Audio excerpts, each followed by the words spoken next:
So hey guys, it's Ziant again, and today I have what I think is a better reason for my absence, which I'll explain shortly.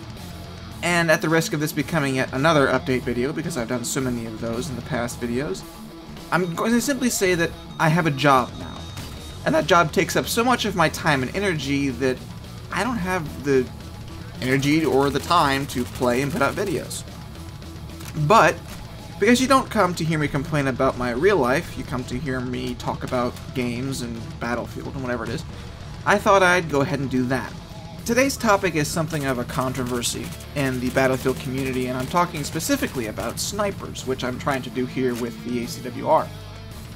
And how, for the most part, if you're a sniper, especially in Battlefield 3, you're considered a camper, or, you know, a noob, or a Wookiee, or, you know, whatever people call you. The same, of course, could be true of Battlefield Bad Company 2, because you had a ghillie suit in that game, and a lot of the maps had some very long sight lines on two objectives.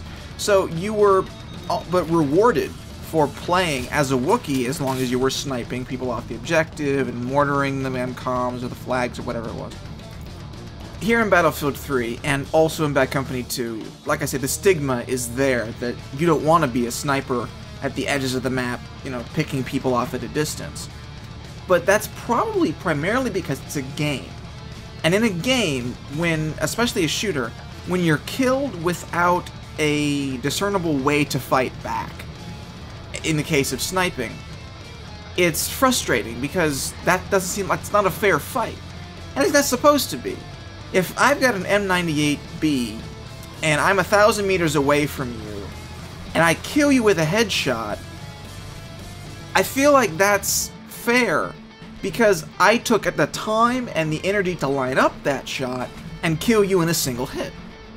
Extend this metaphor a little bit farther out and you think about sniping as it happens on a real battlefield. No one likes a sniper, no matter whether it's in a video game or on the actual battlefield. Snipers are the most feared and hated enemies on the modern warfare battlefield. I'm not talking Call of Duty here. I'm not talking Battlefield. I'm not talking anything that is set in the modern day and deals with shooting. I'm just talking about if you're a sniper, whether you're in World War II or 25-26, you are what they call a combat multiplier, and that you can serve to do more damage, be it mostly psychological, than an entire battalion of troops. Because as a sniper, distance is not your enemy. You are not limited by your M16 or your ACR or your whatever gun you're using. You're not limited by its range of 200 to 300 meters. If you're a good sniper, you can take, and snipers have taken, rifles beyond their effective range and still gotten one-hit kill shots.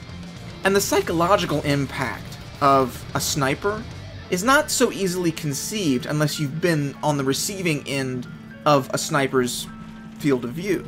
Because if you're a sniper and you are in a good place, there is no one that is not a target that is not killable by you. And once your enemies know that, they want to stay as far away and as behind cover as possible, which tactically for your side as the sniper is a good thing.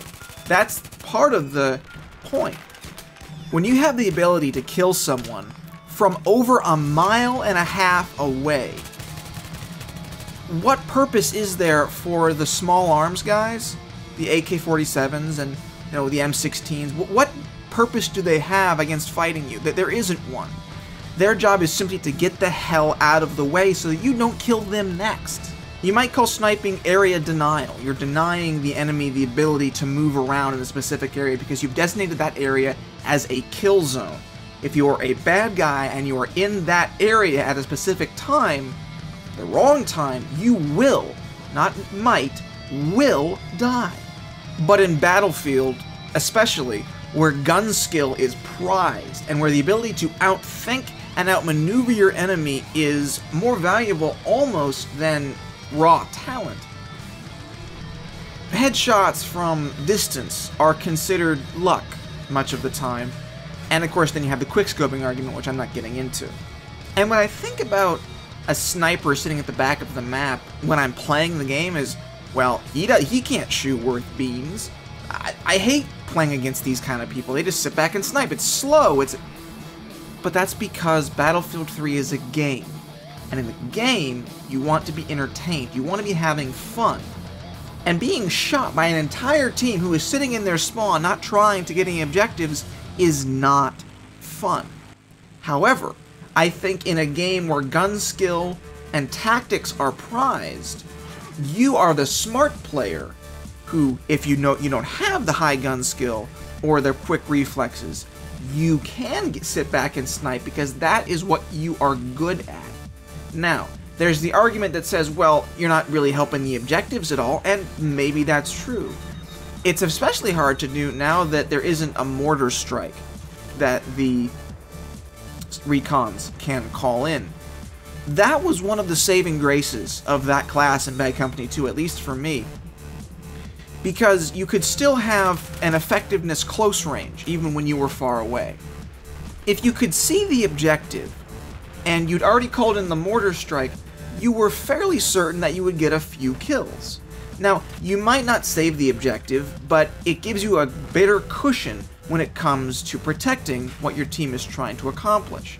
Whereas in Battlefield 3, you're stuck with your rifle and a spawn beacon. You don't have, and yes, you can put the MAV in places that are nice, but putting the spawn beacon down requires that you get up into the action. And again, if you don't have the reflexes or the shot or the eyesight, then you're not going to be able to compete with the guys who've been playing for a long time and can turn on a dime and headshot you with 3 bullets from the M416. In the end, then, sniping for those players who are not as good as the rest of the flock, it is a good tactical decision.